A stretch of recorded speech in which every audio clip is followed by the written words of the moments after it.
Welcome back to the most fiery and breathtaking developments on the Middle East firestorm in the uncompromising life and death war between Iran and the US-Israel alliance. Dear viewers, global geopolitics has just suffered a terrifying earthquake, a violent shockwave powerful enough to crack alliances that once seemed unbreakable. When Israel, in the frenzy of war, decided to step over the final red line, it did not expect that this very action would awaken a nuclear-level response from the north. Dmitry Medvedev completely discarded the firm diplomatic layer.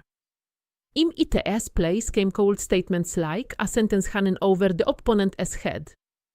Raising Tel Aviv is no longer symbolic rhetoric.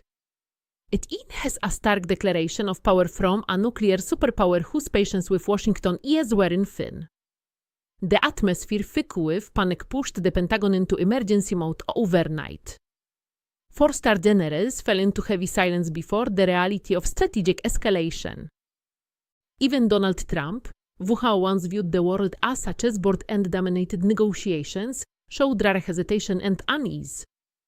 For the first time, he realized there are games where the prize is no longer money or power, but the survival of an entire allied nation.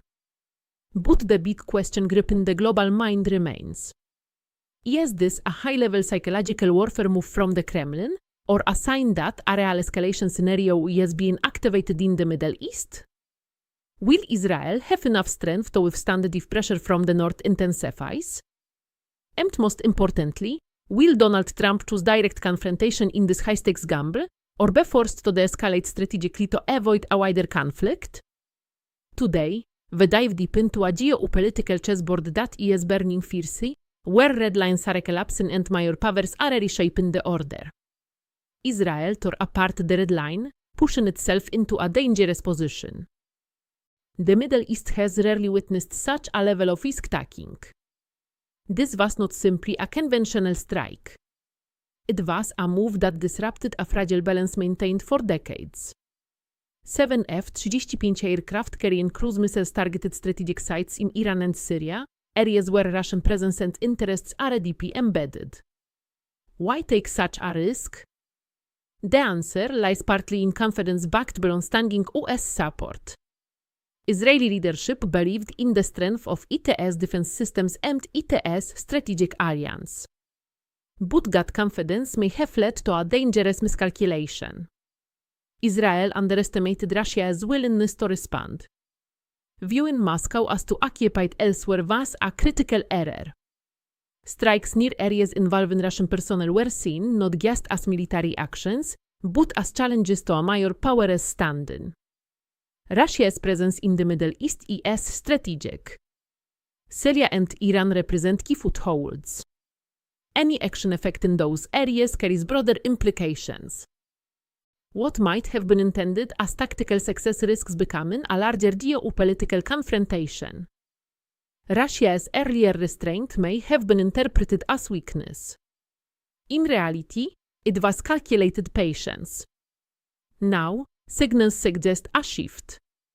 The situation has evolved beyond isolated strikes into a broader strategic standoff.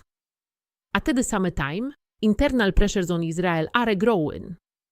Economic strain, prolonged conflict, and constant security threats are testing resilience. The situation is becoming increasingly complex.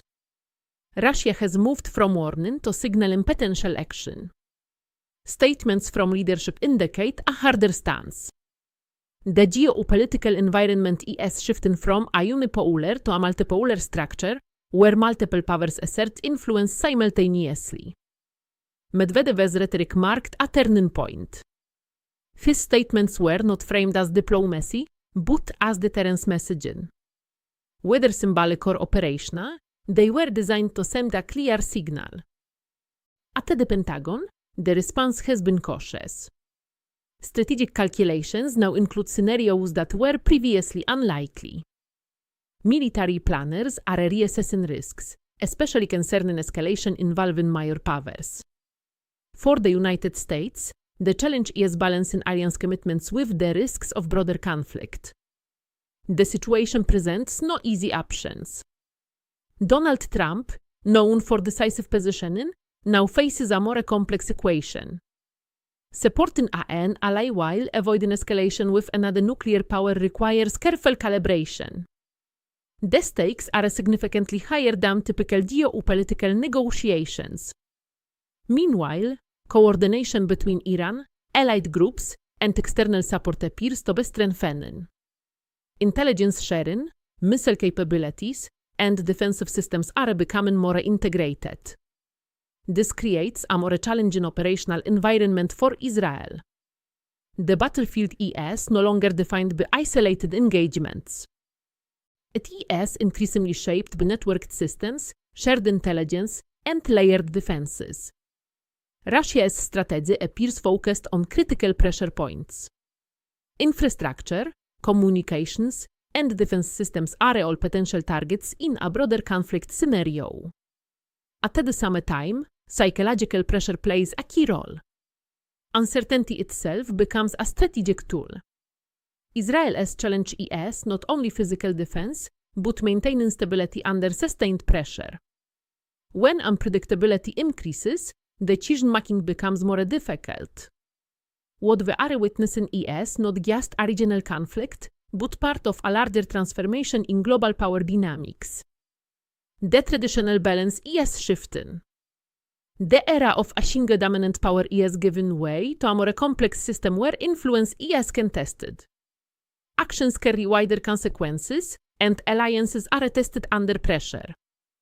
The situation remains fluid. Outcomes are uncertain. What is clear is that decisions made now will shape the geopolitical landscape for years to come.